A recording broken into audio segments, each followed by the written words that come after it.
Hello everyone, प्रीत biology YouTube channel पर आप सभी का स्वागत है। यूपी कैट टेट की जो परीक्षा है 2023 की वो मई में होने वाली हैं। 30 और 31 मई को हो जाएंगी। ठीक है, इसके फॉर्म निकल चुके हैं। 1 मार्च 2023 से ही इसके फॉर्म आ चुके हैं और ये 20 अप्रैल तक आप भर सकते हैं। ये जो एग्ज़ाम होता है ये किस लिए होता है? जो भी एग्रीकल्चर के जो यूनिवर्सिटीज़ हैं, अगर उसमें आपको बीएससी एजी, एमएससी एजी और पीएचडी करना है, जो कृषि से संबंधित जो डिसिप्लिन है, तो उसके लिए आपको ये परीक्षा इसका फॉर्म भरना होगा और आप अप्लाई करेंगे। स्पेशली ये एग्रीकल्चर वालों के लिए है जिन्होंने जो मतलब 12th के बाद एग्रीकल्चर में एडमिशन लेना चाहते हैं स्नातक लेवल पर, या जो बीएससी एजी कर चुके हैं, जो एमएससी में जाना चाहते हैं एग्रीकल्चर से, या पीएचडी करना चाहते हैं इन सब्जेक्ट से, तो वो अप्लाई कर सकते हैं। पहले तो मैं आपको डेट बता दूं, उसके बाद मैं बताऊंगी कि कौन कौन से कोर्सेज़ हैं इसमें जिसमें आप अप्लाई कर सकते हैं। बहुत लोगों को नहीं पता होता है। और इसमें क्या होता है, आपको स्कॉलरशिप भी मिलती है। तो देखिए, जो ऑनलाइन आवेदन करने की तिथि है वो 1 मार्च से 20 अप्रैल तक है। ठीक है, रात में 12 बजे से पहले। और फीस जमा करने की अंतिम डेट 22 अप्रैल है। और जो अगर गलतियां हो गई हैं उसमें सुधार करने का 20 से 25 अप्रैल डेट है। आपको एडमिट कार्ड 20 मई को मिल जाएगा। एग्ज़ाम जो है वो 30 और 31 मई को होगा और इसके जो रिज़ल्ट्स हैं वो फाइनली 15 जून को मिल जाएंगे। ठीक है, इसके बाद इसमें बहुत अच्छे से दिया हुआ है कि अगर स्नातक की काउंसलिंग होती है तो कब से कब तक होगी। 2 काउंसलिंग होगी। सबसे पहले बीएससी की होगी जून जुलाई में, उसके बाद मास्टर्स की होगी जुलाई अगस्त में, इसकी भी 2 काउंसलिंग होगी। पीएचडी की पहली काउंसलिंग जो है अगस्त में होगी। बाकी सारे डिटेल्स आप यहाँ पर देख सकते हैं कि कब रजिस्ट्रेशन होगा, कब चॉइस फिलिंग होगा, कब आपको डॉक्यूमेंट को वेरिफिकेशन कराना है, कब फीस जमा करनी है, ठीक है, कब रिपोर्ट करना है आपको उस कॉलेज में जहाँ आपने एडमिशन लिया। ये सारी चीज़ें आप यहाँ पर देख सकते हैं। मैं आपको अभी वेबसाइट बता दूँगी कि किस वेबसाइट पर आप जाएंगे। तो आप जाएंगे इस वेबसाइट पे upcatetexam.net पे जाएंगे तो ये आपको जो है इन्फॉर्मेशन वहाँ पे एक पीडीएफ में मिल जाएगी। और मैं आपको बता देती हूँ, वैसे जितना देर आप टाइम लगाएंगे पढ़ने में बोर हो जाएंगे, लेकिन आप मेरी बातें सुनकर बोर नहीं होंगे यहाँ पे, क्योंकि बहुत कम समय में आपको पूरी इन्फॉर्मेशन मिल जाएगी। तो जो कृषि विश्वविद्यालय में स्नातक लेवल का अगर देखेंगे जो पाठ्यक्रम है वो 21/8 यानी कि जुलाई होता है 7 यानी अगस्त से शुरू हो जाएगा। और एमएससी की क्लासेस 23 अगस्त से हो जाएंगी। ठीक है, और पीएचडी 26 अगस्त से शुरू हो जाएगा। और इसके बाद इसमें इम्पॉर्टेंट चीज़ मैं आपको जो बताना चाहती हूँ वो कोर्सेज़ बताना चाहती हूँ कि कौन कौन से कोर्सेज़ हैं जिसमें आप अप्लाई कर सकते हैं। देखिए, अगर आपको 12th के बाद, ठीक है, बीएससी एजी ऑनर्स करना है एग्रीकल्चर से या हॉर्टिकल्चर से, फॉरेस्ट्री से, और फिशरीज साइंस से, कम्युनिटी साइंस से, बायोटेक से, agriculture engineering, dairy technology, food technology, sugar cane science से, फूड न्यूट्रिशन एंड डायटेटिक्स से, तो आप जो है इस फॉर्म को भरेंगे, यूपी कैटेट को भरेंगे।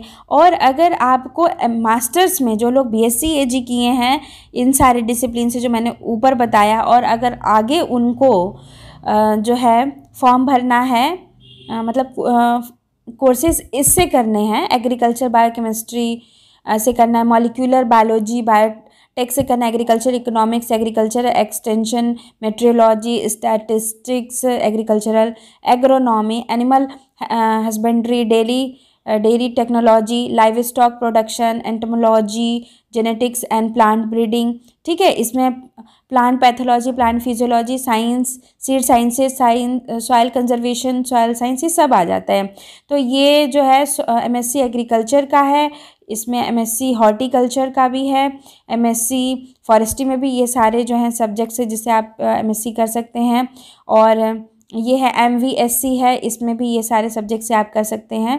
ठीक है, इतने सारे हैं, आप इसको अच्छे से देख सकते हैं कि कौन कौन से में। इसमें एक चीज़ मैं आपको बता दूं, जहाँ तक मैंने देखा है कि ऐसा नहीं कि कोई प्लेन जो है एमएससी करके मतलब एग्रीकल्चर से जो ना हो वो इन सबों को भर सकता हो। जहाँ तक मैंने देखा, आप देख लीजिएगा अपनी तरफ से भी, जैसे कि होम साइंस वाले हैं, मान लीजिए इससे कर लेते हैं, और इनका क्या है कि 10+2+4 ईयर्स की डिग्री ये ले रहे हैं, ठीक है।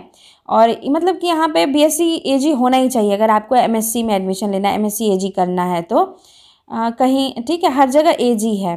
तो ये याद रहे कि अगर आपको MSc AG में आगे पढ़ाई करनी है, PhD ऐसे जो है सब्जेक्ट से करना है, तो आपको BSc में ही AG लेना पड़ेगा, ठीक है, तभी आप आगे MSc AG कर पाएंगे, अदरवाइज नहीं कर पाएंगे, ठीक है। तो यहाँ पर देख लीजिएगा, यहाँ सब में मैंने देखा है 10+2+4 है ईयर्स की डिग्री मांगी गई है हर जगह पे। कहीं कहीं होगा तो होगा, अदरवाइज सब में यही मांगा गया है, ठीक है। और देखिए इसमें प्लांट फिजियोलॉजी भी जो है मैंने देखा, मुझे लगा कि इसमें BSc बॉटनी वाले कर सकते हैं कि नहीं, तो यहाँ पे दिया नहीं हुआ है। BSc AG दिया है, BSc AG ऑनर्स है, यहाँ पे सब में AG लगा हुआ है, या हॉर्टिकल्चर है, ठीक है। यानी ये एग्रीकल्चर जो सब्जेक्ट्स हैं उन्हीं से है।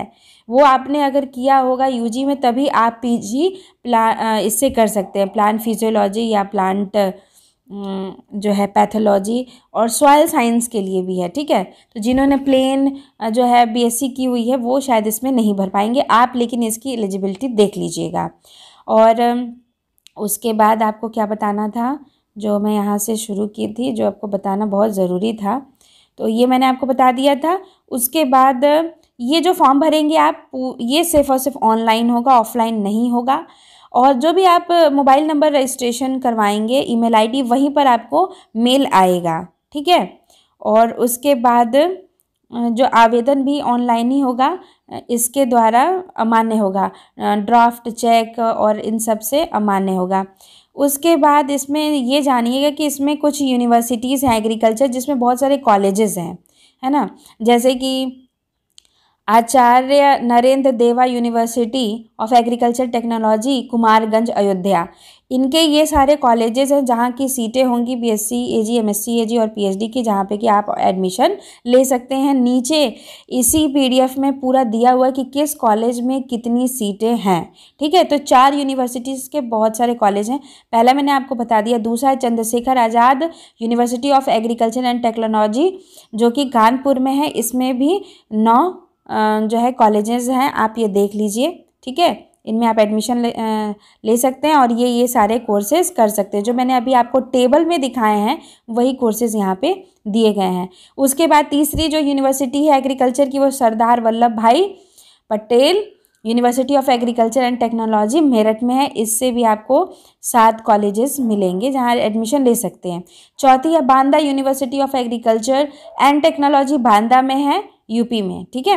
यहाँ भी कॉलेजेस 6 हैं, यानी कि 4 यूनिवर्सिटीज़ जो हैं उसमें से देखेंगे तो एक में 8, 7, 6 इस तरह के कॉलेजेस हैं।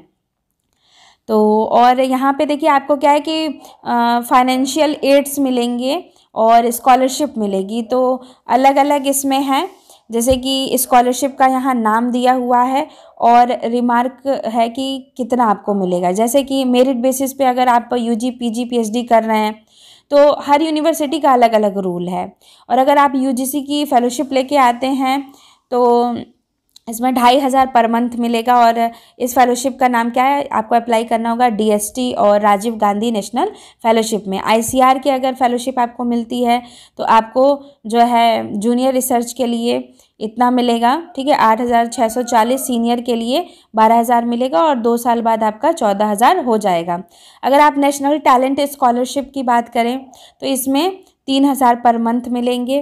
UP मंडी परिषद स्कॉलरशिप भी आती है एक UG PG PhD के लिए, वो भी आपको मिलेगा। 3,000 UG PG के लिए मिलेगा और PhD के लिए 6,000 मिलेगा। UP गवर्नमेंट स्कॉलरशिप दास मोतर जो है स्कॉलरशिप है, इसमें जो है हॉस्टलर को भी कुछ पैसे मिलेंगे और डे स्कॉलर्स को भी मिलेंगे। तो ये याद रखिएगा, ठीक है, ये जो स्कॉलरशिप्स हैं ये आपको मिलेंगी, ठीक है, ये और जगह नहीं मिलती हैं पर यहाँ मिलेंगी। और उसके बाद इतना ही नहीं, अगर आप AG में पढ़ाई करते हैं यूजी पीजी लेवल पे, तो आपको आईसीआर और स्टेट एग्रीकल्चर यूनिवर्सिटी और स्टेट डिपार्टमेंट एग्रीकल्चर और बैंकिंग और फाइनेंस सेक्टर, ये जो यूनिवर्सिटीज़ हैं सेक्टर, ये आपको जॉब भी प्रोवाइड करेंगी। ये टाइम टाइम पे रिक्रूट करती रहती हैं, बहुत सारी पोस्ट निकालती हैं जिसमें कि आप जो है अप्लाई करेंगे तो आपको जॉब भी लग जाएगी। ठीक है, और ये कौन कौन सा पोस्ट आएगा, जैसे कि अगर आईसीआर की बात करें तो एएसआरबी जो है वो एग्ज़ाम कराता है, साइंटिस्ट का भी कराता है, पीएचडी करके बाद इसमें भी लोग को जॉब मिल जाती है। अभी आया है एसटीओ का और एसएमएस का, ठीक है, इस समय आया हुआ, वो भी आप अप्लाई कर सकते हैं जो लोग पढ़ाई कर चुके हैं। तो टीचिंग हो चाहे रिसर्च हो, ठीक है, टीचिंग पोजीशन है जैसे फार्म मैनेजर के रूप में, जूनियर हॉर्टिकल्चरिस्ट के रूप में, ये आपको ये सारे कोर्सेज करने के बाद में जॉब मिलेगी। और स्टेट डिपार्टमेंट भी आपको बहुत सारी जॉब प्रोवाइड करेगा, DAA post, TSO post, DHO post, DVO post, ADO post, इन सारी पोस्ट में जो है आपको प्रोवाइड करेगा। ठीक है, उसके बाद बैंकिंग में भी जो है बहुत सारे आपको मिलेंगे, जैसे कि reserve bank of India, NABARD है, एएफओ आएगी, rural development officer, bank PO, बहुत सारे इसमें आएंगे। ये लोगों को पता ही नहीं होता है, सबसे बड़ी बात है कि लोगों को पता ही नहीं होता है कि हम बीएससी एजी के बाद कहाँ कहाँ अप्लाई कर सकते हैं। तो इतना सारा चीज़ है। 4 ये था, 5वां क्या है, एग्रो इंडस्ट्री और कॉरपोरेशन सेक्टर में कर सकते हैं, सर्विस सेक्टर में कर सकते हैं, जैसे स्टेट सीड हो गया, फार्म कॉरपोरेशन हो गया, ठीक है, एफसीआई में जो फूड कॉरपोरेशन इंडिया है। तो जो लोग ये पढ़ाई किए होंगे उनकी यहाँ पर जॉब लग सकती है, सर्विस सेक्टर्स में लग सकती है।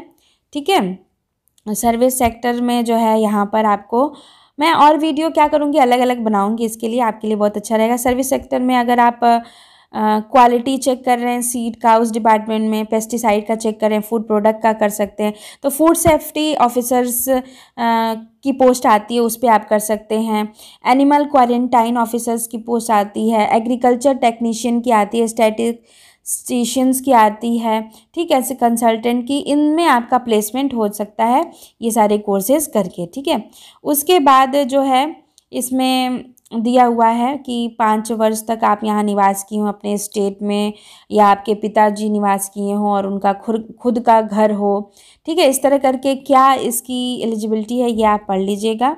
और उसके बाद मैंने ये आपको दिखा, यहाँ पे मैं आपको बता दूँ कि ये मिनिमम एजुकेशन एलिजिबिलिटी है कि इंटरमीडिएट आपका एग्रीकल्चर साइंस से हो या पीसीबी, पीसीएम, पीसीएमबी से हो। पीसीबी में हो गया physics chemistry biology, PCM physics chemistry math, और इसी तरह पीसीएमबी इस तरह करके है। ठीक है, तो ये अगर आपने इंटर में ये किया है तब आप ये कर सकते हैं ये सारे। ठीक है, तो आप देख लीजिएगा कि किसके लिए कौन सा योग्यता दिया हुआ है। जैसे बीटेक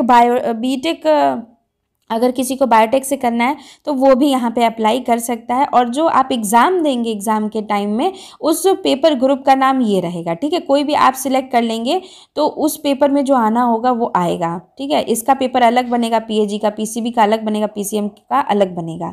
ठीक है, तो ये आगे इसमें दिया हुआ है और लगभग सब में है, पीसीबी, पीसीएम, पीसीएमबी ये सब होना चाहिए। ठीक है, ये तो बीटेक के लिए है ना।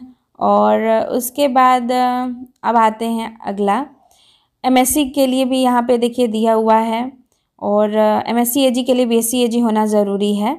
ठीक है, या तो एग्रीकल्चर से हो, या तो हॉर्टिकल्चर से हो, या तो फॉरेस्ट्री से हो। सब पे मैंने यही चीज़ देखी है, एग्रीकल्चर, हॉर्टिकल्चर, फॉरेस्ट्री से हो, तब आप इन सारे डिसिप्लिन में आप अप्लाई कर सकते हैं। ठीक है, इसको आप देख लीजिए अच्छे से। और उसके बाद जो है पीएचडी की बात है।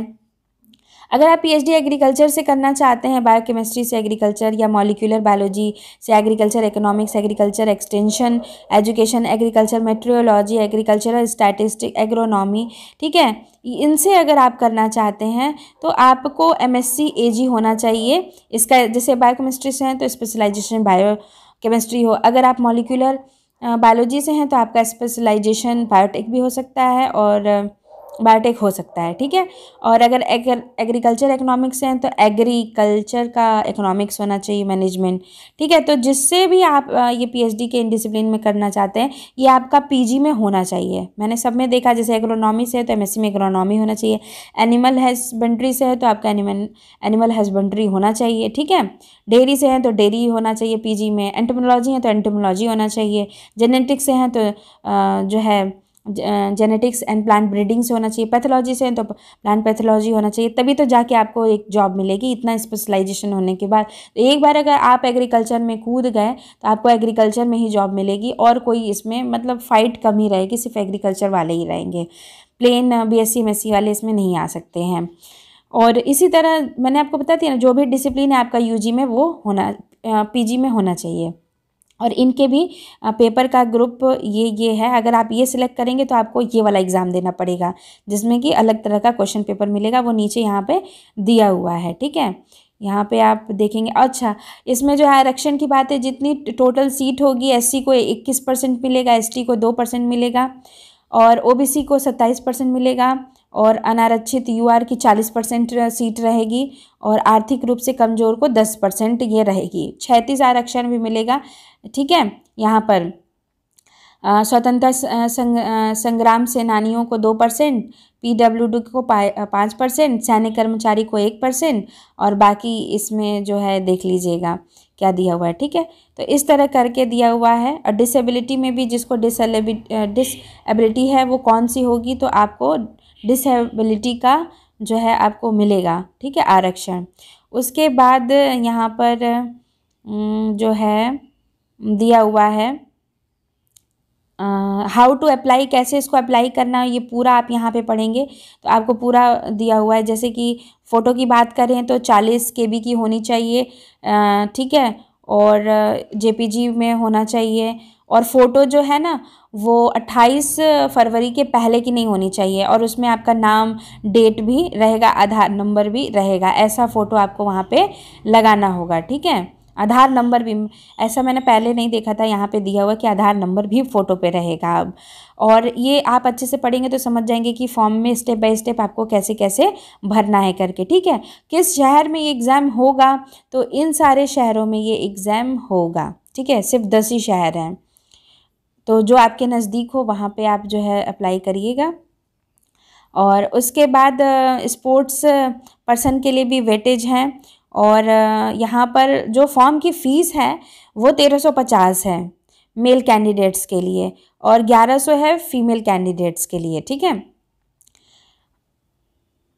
उसके बाद एडमिट कार्ड दिया हुआ है, तो वो तो ठीक है।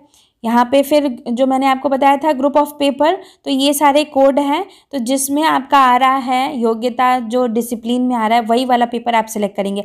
पता चला आपको ये देना चाहिए, आप ये दे देंगे, तो जो आपने यूजी पीजी में नहीं पढ़ा होगा, अगर पीएचडी में एडमिशन ले रहे हैं तो वैसे क्वेश्चन आ जाएंगे, ठीक है। और यहाँ पे देखिए दिया हुआ है पीसीबी का मतलब है फिजिक्स केमिस्ट्री बायोलॉजी, पीसीएम का मतलब फिजिक्स केमिस्ट्री मैथ है, और यहाँ पे जो है दिया हुआ है पीएजी का है, जो अभ्यर्थी एग्रीकल्चर विषय के साथ इसमें सम्मिलित हों, इंटरमीडिएट किए हों, ठीक है, तो वो लोग ये वाले में कर सकते हैं, पीएजी वाले। पीएचएस वाला भी देख लीजिएगा, इसमें गृह विज्ञान होम साइंस है, एचएस मतलब होम साइंस। और यहाँ पे जो आपका क्वेश्चन पेपर आएगा तो उसका प्रारूप ये है, अगर पीसीबी के लिए कर रहे हैं तो फिजिक्स केमिस्ट्री बायोलॉजी आएगा प्लस जनरल नॉलेज आएगा, पीसीएम कर रहे हैं तो फिजिक्स केमिस्ट्री मैथ आएगा प्लस जीएस आएगा, पीएजी कर रहे हैं तो एग्रीकल्चर वाले जो इसमें हैं फिजिक्स केमिस्ट्री ये आएगा, जीएस आएगा, पीएचएस है तो होम साइंस तो आएंगे ही आएंगे, और भी सारे ये सब भी सब्जेक्ट इसमें आएंगे, ठीक है। तो यहाँ पे दिया हुआ है टोटल 2 मार्क्स का, नहीं 200 क्वेश्चंस रहेंगे, ठीक है। और इसमें ग्रुप दिया हुआ है, जैसे पेपर का आप जब पेपर खोलेंगे तो ABCD 4 सेक्शन में पेपर होगा, इसमें भी 4 सेक्शन में होगा, इसमें भी 4 सेक्शन में होगा, सब में जो है 4-4 सेक्शन में पेपर होंगे। यहाँ पे देखिए दिया हुआ है, यहाँ पे क्या दिया हुआ है, डिग्री प्रोग्राम दिया हुआ है, और ये जो है एग्ज़ाम का कोड दिया हुआ है, ठीक है, इसको आप देख लीजिएगा। क्वेश्चंस का ये तो वही अच्छे से डिटेल में दिया है। तो जब आप फॉर्म भर लेंगे और जब आपको तैयारी करनी होगी तब ये पेज काम आएगा, ठीक है। और ये पीएचडी के सारे सब्जेक्ट्स हैं जिसके कोड दिए हुए हैं, जो आपको फॉर्म भरते समय ये कोड काम आएंगे। और ये क्या है, परीक्षा की तिथियां देखिए। स्नातक की जितनी परीक्षाएं होंगी वो 30 मई को होंगी, मास्टर्स की जितनी होंगी वो 31 मई को होंगी, पीएचडी की भी 31 मई को हो जाएंगी, एमबीए की भी 31 मई को हो जाएंगी, ठीक है। इनका सिलेबस जो है वो इंटरमीडिएट लेवल अगर स्नातक के हैं तो, और यूपी बोर्ड से संबंधित है, और अगर परा स्नातक हैं तो स्नातक का, और अगर पीएचडी हैं तो परा स्नातक लेवल का होगा। और जितने भी हैं syllabus of statistics as common subject for PhD program, अगर पीएचडी प्रोग्राम में आपको एडमिशन लेना है तो ये सारे प्रोग्राम में ये आएगा, ठीक है। और उसके बाद अगर इसके क्वेश्चन पेपर की बात करें तो प्रत्येक सही उत्तर के लिए 3 अंक मिलेंगे और गलत के लिए 1 कटेगा, निगेटिव मार्किंग है। और इसमें जो है दिया हुआ है कि कितना होना चाहिए आपके मार्क्स, ठीक है, रिजल्ट है। और यहाँ पे दिया हुआ है। और ये देखिए यहाँ पे दिया हुआ है कि यूनिवर्सिटी वाइज जो 4 मैंने यूनिवर्सिटी बताई थी ना, यूनिवर्सिटी नंबर 1, 2, 3, 4, तो फीस कितनी होगी फ्री के लिए, पेड के लिए और एनआरआई के लिए, वो यहाँ पर सीटों की संख्या दी हुई है, ठीक है, कोर्सेज अलग अलग कोर्सेज के हिसाब से। तो यहाँ पे आप ये देख लीजिएगा। और इसमें पेड सीट का भी प्रावधान है, हालांकि फ़ीस बहुत ज़्यादा है। जब आप यहाँ नीचे देखेंगे तो इसमें फ़ीस इतनी ज़्यादा है कि पूछिए मत, ठीक है। तो ये क्या है, ऑनलाइन काउंसलिंग की प्रक्रिया के लिए है। और उसके बाद जो है जब आपका एडमिशन हो जाएगा तो आपको ये सारे डॉक्यूमेंट चाहिए होंगे, ठीक है, काम लगेगा अपलोड करने के लिए। और सीट आवंटन की प्रक्रिया, और ये शुल्क देख लीजिए। ये शुल्क वाला पेज बहुत ही इंपॉर्टेंट है, 58 पेज नंबर पे है। ये शुल्क देख लीजिए कितना कितना है, किस कोर्सेज के लिए कितनी कितनी फ़ीस है, ठीक है, सेमेस्टर वाइज। और यहाँ पे ग्रैंड टोटल फ़ीस यहाँ पे दी हुई है, ठीक है, हर सब्जेक्ट की टोटल यहाँ पे दी हुई है। साल भर में 32,000 है, ऐसे ऐसे करके लगेगा, ठीक है। तो ये सारी चीज़ें आप देख लीजिए। और अगर पेड पे हैं तो जो नॉर्मल फीस लगती है वो तो लगेगी ही, और उसके बाद भी लगेगी, ईयर वाइज भी यहाँ पे दिया हुआ है। तो आप पेड पे देख लीजिएगा, इसकी फ़ीस बहुत ही ज़्यादा है। और 4 कृषि विद्यालयों के सभी पाठ्यक्रमों का एनआरआई का भी यहाँ पे दिया हुआ है, इसकी फ़ीस तो और भी ज़्यादा है, ठीक है। तो ये आप अच्छे से देख लीजिएगा, है ना। और ये है डोमिसाइल, ये प्रारूप है कि किस प्रारूप में आपको जमा करना है, ठीक है, आपको सर्टिफिकेट अपने प्रमाण पत्र बनवाने हैं, ठीक है। तो ये हो गए, आप यूनिवर्सिटीज़ की यहाँ फ़ोटो भी देख सकते हैं, ठीक है। कुमारगंज में जो आचार्य नरेंद्र यूनिवर्सिटी है उसका कैसी है, ये कानपुर की कैसी है, मेरठ की कैसी है, ये 4 यूनिवर्सिटी जो है इनमें आप एडमिशन ले सकते हैं, ठीक है। तो ये जो एग्ज़ाम है इस बार ये करवा रहे हैं आचार्य नरेंद्र देव कृषि एवं प्रौद्योगिक विश्वविद्यालय अयोध्या। तो ओवरऑल मैंने आपको सारी चीज़ बता दी, और आप ये सूचना विवरणिका आप PDF वहाँ लेके भी देख सकते हैं, ठीक है। तो वीडियो अगर आपको अच्छी लगी तो इसे लाइक ज़रूर कीजिए और अपने फ्रेंड्स के साथ शेयर ज़रूर कीजिए। इस वीडियो को पूरा देखने का आप सभी का बहुत बहुत धन्यवाद। Bye bye.